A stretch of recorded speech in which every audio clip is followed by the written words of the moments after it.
தமிழ்நாட்டு முதலமைச்சர் மட்டும் முதலாக தேசிய கல்விக் கொள்கை இந்த நாட்டிற்கு பேராபத்தை விளைவிக்கும் என்று தெரிவித்தார். இந்திய கல்விக் கொள்கை வேட்டையாடப்படுகிறது, தனியார் மயமாக்கப்படுகிறது, மாணவர்களுடைய எதிர்காலம் பாழாக்கப்படுகிறது.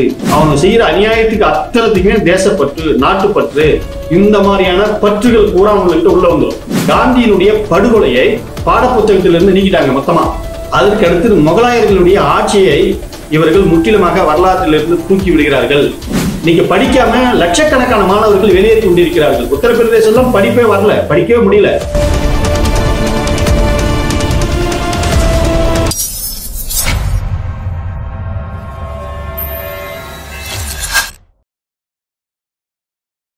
முகவரி நேயர்களுக்கு வணக்கம். இந்தியாவில் கல்வி வேட்டையாடப்படுகிறது அப்படின்னு சொல்லி காங்கிரஸ் கட்சியினுடைய மூத்த தலைவர் திருமதி சோனியா காந்தி அவர்கள் பகிரங்கமாக குற்றச்சாட்டு வைத்திருக்கிறார். அது முழுமையாக தேசிய கல்விக் கொள்கையை அவர் கடுமையாக விமர்சனம் செய்திருக்கிறார். இப்போதுதான் முதலாக தமிழ்நாட்டில் இருக்கக்கூடிய குரல் மத்தியில் ஆளக்கூடிய பாரதிய ஜனதா கட்சிக்கு எதிராக ஒட்டுமொத்த இந்தியா முழுவதும் பிரதிபலிக்க ஆரம்பித்திருக்கிறது. இது ஒரு சாதாரணமான விஷயம் கிடையாது, மிக மிக முக்கியமான விஷயம், அடுத்த தலைமுறையினுடைய வாழ்க்கை சம்பந்தப்பட்ட விஷயம். அதனால இந்தியாவில் யாருமே கேள்விகள் எழுப்பாத போது தமிழ்நாட்டு முதலமைச்சர் மட்டும் முதலாக தேசிய கல்விக் கொள்கை அது இந்த நாட்டிற்கு பேராபத்தை விளைவிக்கும் என்று தமிழ்நாடு முதலமைச்சர் தெரிவித்தார். அதனால் உங்களுடைய தேசிய கல்விக் கொள்கையை எத்தனை 1000 கோடி நீங்கள் கொடுத்தாலும் அதை நாங்கள் ஏற்றுக்கொள்ள மாட்டோம் அப்படின்னு சொல்லிட்டு புறக்கணித்தார். அதனுடைய விளைவாக இன்று இந்தியா முழுவதும் இன்னைக்கு எதிரொலிக்க தொடங்கியிருக்கிறது. அதன் ஒரு பகுதியாக காங்கிரஸ் கட்சியினுடைய மூத்த தலைவர்களில் ஒருவர் அன்னை சோனியா காந்தி அவர்கள் தற்போது இந்திய கல்விக் கொள்கை வேட்டையாடப்படுகிறது, தனியார் மயமாக்கப்படுகிறது, மாணவர்களுடைய எதிர்காலம் பாழாக்கப்படுகிறது அப்படின்னு சொல்லிட்டு கடுமையாக விமர்சனம் செய்திருக்கிறார். அவருடைய விமர்சனத்துல மிக முக்கியமானது, கல்விக் கொள்கைய பொது பட்டியலில் இருக்கக்கூடிய கல்விக் கொள்கைய மத்தியில அதிகார குவிப்புக்கு கொண்டு போறாங்க, அதாவது சென்ட்ரலைசேஷன் அப்படின்னு பண்றாங்க. அதுக்கு அடுத்தது கல்வியை வணிகமயமாக்கல்னா என்ன, தனியார் பள்ளி கல்லூரி அவங்க சொல்லல. இப்ப நீட்ன்ற பேர்ல, நீட் கோச்சிங் சென்டர்ன்ற பேர்ல இன்னைக்கு அங்கங்க ஒரு சென்டர் உருவாக்கி கொள்ளையடிக்கப்பட்டு கொண்டிருக்கிறார்கள்.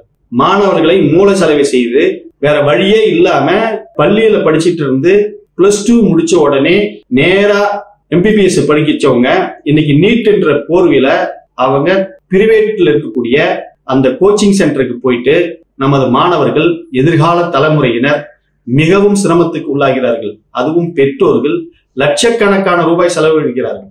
நீங்க இந்த பொதுப்பட்டியலில் இருக்கக்கூடிய கல்வியை மொத்தமா வணிகமயமாக்குறாங்க அப்படின்னு சொல்லி குற்றச்சாட்டு வச்சிருக்கிறாங்க. மூன்றாவது, கல்வி பாட புத்தகங்கள்ல மத ரீதியான போதனைகளை உருவாக்க திட்டமிட்டு இருக்காங்க அப்படின்னு சொல்லி பகிரங்கமா இந்த 3 குற்றச்சாட்டுகளை வச்சிருக்காங்க. ஒண்ணு, கல்வியை ஒருமுகப்படுத்தி அதிகாரம் முழுக்க சென்ட்ரலுக்கு கொண்டு போயிடுறது. அதற்கு அடுத்தது அதே கல்வியை அவர்களுக்கு வேண்டப்பட்டவர்கள் மூலமாக வணிகமயமாக்குறது, ஒரு வியாபார பொருளாக மாத்துறது, லட்சக்கணக்கான கோடிக்கணக்கான குழந்தைகளை கொண்டு போயிட்டு தனியார் வசம் ஒப்படைக்கச்சு அவங்கள மூளைய போட்டு கசக்குவது, அதன் மூலமாக கோடிக்கணக்கான ரூபாய் தனியார் மயமாக்கத்தின் மூலமாக வியாபாரம் பண்ணுவது. இதுதான் அவர்களுடைய திட்டம். பாட புத்தகத்துக்குள்ள அவர்கள் மத ரீதியான போதனைகளை புகுத்துகிறார்கள் அப்படின்னு சொல்லி இந்த 3 குற்றச்சாட்டுகளை இன்னைக்கு வைக்கிறதுனால இன்னைக்கு இந்தியா முழுக்க மிகப்பெரிய ஒரு பரபரப்பான ஒரு சூழ்நிலையை உருவாக்கி இருக்கிறது. இதுக்கு பிஜேபி கட்சி கொந்தளிக்கிறது. மகாராஷ்டிரா மாநிலத்தில் இருக்கக்கூடிய தற்போதைய முதலமைச்சர் தேவேந்திர பட்னாவிஸ் அவர்கள் சோனியா காந்தி தேசிய கல்விக் கொள்கையை ஆதரிக்க வேண்டும், ஒரு தேசப்பற்று, அவனுங்க எப்போதுமே நீங்க பிஜேபி எடுத்துக்கிட்டீங்கன்னா தேசப்பற்றுன்னு உள்ள வந்துருவான். அவனு செய்யற அநியாயத்துக்கு அத்தனத்துக்குமே தேசப்பற்று, நாட்டுப்பற்று, இந்த மாதிரியான பற்றுகள் பூரா அவங்கள்ட்ட உள்ள வந்துடும். ஆனா மிகப்பெரிய ஒரு குடும் செயலை செய்வார்கள்.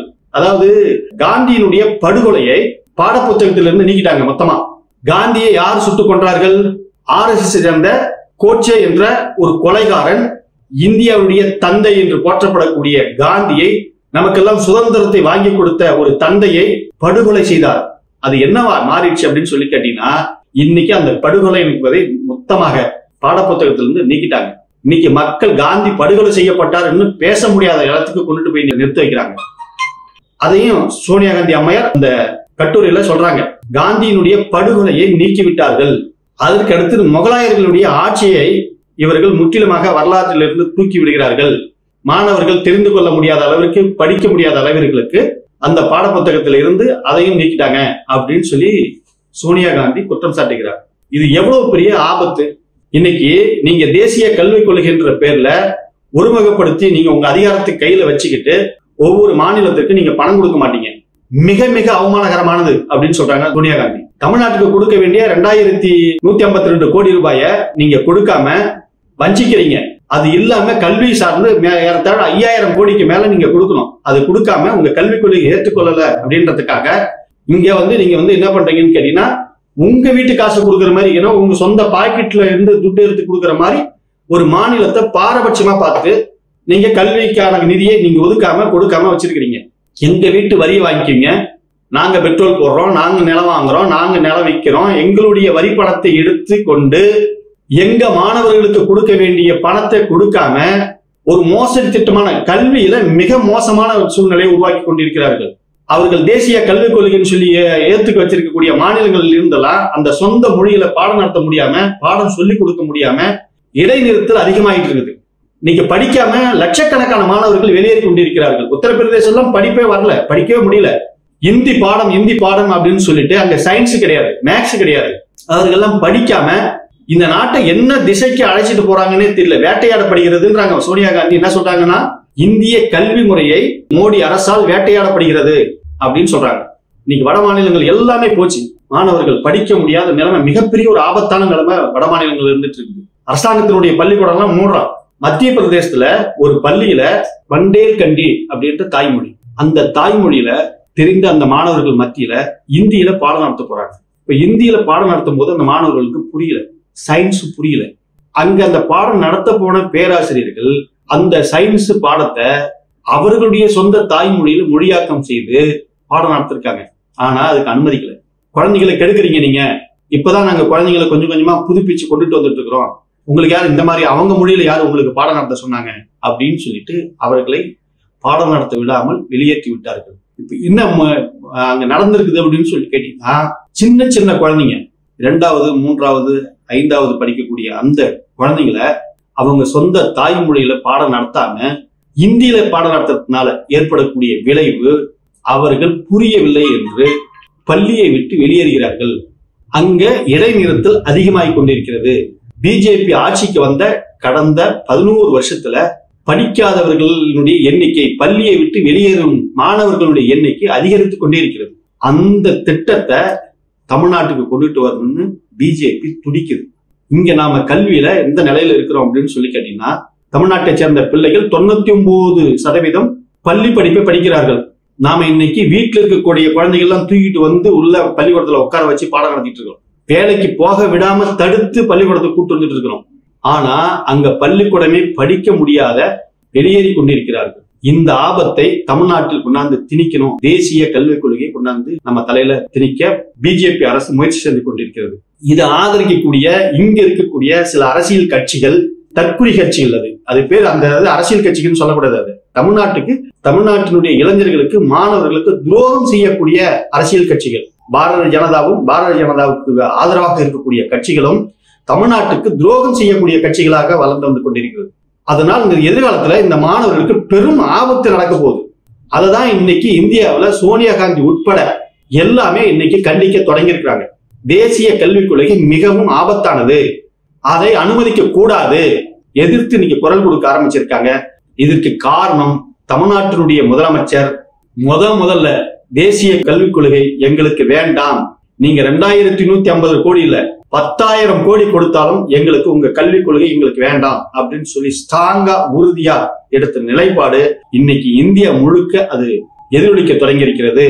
எனவே தமிழ்நாட்டில் இருக்கக்கூடிய மாணவர்கள், இளைஞர்கள், தமிழ்நாட்டில் இருக்கக்கூடிய அரசியல் கட்சிகள் மிக கவனமாக எச்சரிக்கையாக இருக்க வேண்டும்.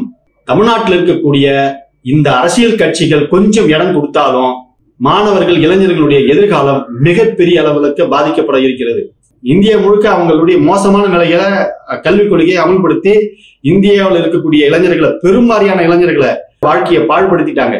தமிழ்நாடு மட்டும்தான் எதிர்த்து குரல் கொடுத்து தடுத்து வச்சிருக்குது, ஆபத்தை தடுத்து வச்சிருக்குது. முழுவதுமாக அதை நம்ம வெற்றி பெற்றுட்டோம் அப்படின்னு சொல்ல முடியாது. இன்னும் தேர்தல் வரப்போது, இந்த தேர்தல் இல்லாத வேலைகள்லாம் செஞ்சு திமுகவை தோற்கடிச்சுட்டா அவர்கள் நினைச்ச அந்த கல்விக் கொள்கை உள்ள வந்துடும். நம்ம பிள்ளைகளும் இங்க படிக்க முடியாத சூழ்நிலைக்கு வெளியில ஏறிட்டே இருப்பாங்க. மிகப்பெரிய ஆபத்து காத்திருக்கிறது. தமிழ்நாட்டு மக்களும் இளைஞர்களும் மாணவர்களும் மிக கவனமாக எச்சரிக்கையாக இருக்க வேண்டும். நன்றி, வணக்கம்.